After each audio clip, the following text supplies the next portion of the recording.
inflasi daerah TIPD itu bisa bekerja optimal, maka kita bisa selamat datang. Terutama terhadap sekarang yang paling mendesak ini barang-barang impor seperti kedelai untuk industri tahu dan tempe, terus kemudian minyak. Yang paling berat kan plastik.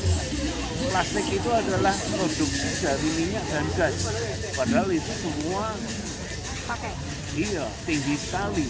Nah, kalau plastik saja bisa bikin ekonomi terguncang, bagaimana dengan yang lain? Untung pemerintah tidak menaikkan BBM. Kalau terpaksa menaikkan BBM, wah itu masyarakat berat. Sekarang kita memiliki solidaritas bersama, yaitu menghadapi tantangan global ini secara bersama antara pemerintah dan buruh. Nah, sekarang masalahnya urusan apa yang harus diberikan antara pemerintah. Pemerintah itu harus menjadi supporting buat perusahaan supaya kegiatan buruh itu bisa terjamin ya. Karena kita contoh memberikan bantuan-bantuan tertentu kepada buruh yang kurang mampu, sembako lah, minyak lah.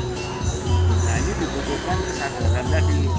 Kesadaran buruh juga jangan terlalu menuntut tinggi, pemerintah juga jangan menuntut perusahaan terlalu dengan aturan yang ketat. Kita harus sedikit melonggar supaya itu menjadi jalan keluar gitu ya. Jalan keluar sementara ini kita mencari way out dari tantangan global, geopolitik yang sangat berat. Tapi secara umum kondisi pengusaha di Kota Magelang seperti apa, Pak? Nah, setiap daerah kita kemarin pemetaan, jadi daerah-daerah yang misalnya Magelang itu sedikit aman ya, karena kita tidak ada industri besar. Yang sangat berat itu daerah-daerah yang memiliki industri besar, terutama tekstil, lalu industri yang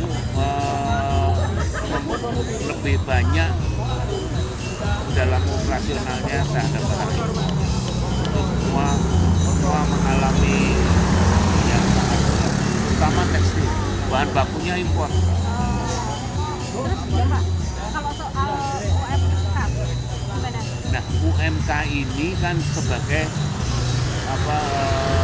bantalan untuk supaya kehidupan buruh itu bisa bukan sesuatu tapi minimal aman gitu. Karena sejahtera itu masih sangat jauh ya.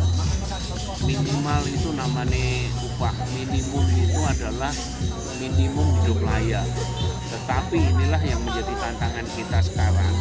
Bagaimana pemerintah pusat itu juga memberikan indikator-indikator ekonominya harus bagus ya, inflasi harus terkendali, suplai bahan baku terjamin, terus kemudian contoh misalnya pariwisata itu kan yang paling kena. Karena apa? Karena juga dari kebijakan pemerintah yang refocusing ke MDG. Nah itu kan kunjungan daerah lalu tidak ada,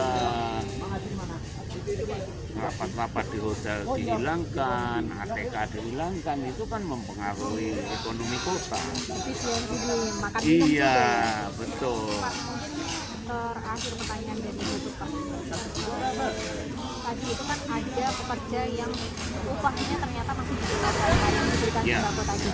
Artinya di Kota Magelang masih ada. Banyak. Itu baru di tahun ini atau sebelumnya sudah ada? Sebenarnya perjuangan kita antara pemerintah, Apindo atau tripartit ya, itu memberikan supaya para pekerja di Kota Magelang terutama itu mendekati UMK. Karena kalau kita menurut data yang sudah UMK itu kan masih 50-60%, yang di bawah UMK itu masih 40-30%. Nah ini yang harus kita angkat supaya itu bisa standar UMK. Jadi yang belum UMK ini mereka yang di mana, sektor apa ini Pak? Terutama sektor informal ya, seperti UMKM, perusahaan yang tidak sehat, pegawai toko, pegawai kebersihan gitu. Contoh di pemerintah honorer pemerintah swasta juga masih ada ya di bawah kita, tapi kita dorong pemerintah untuk ini. Dan sekarang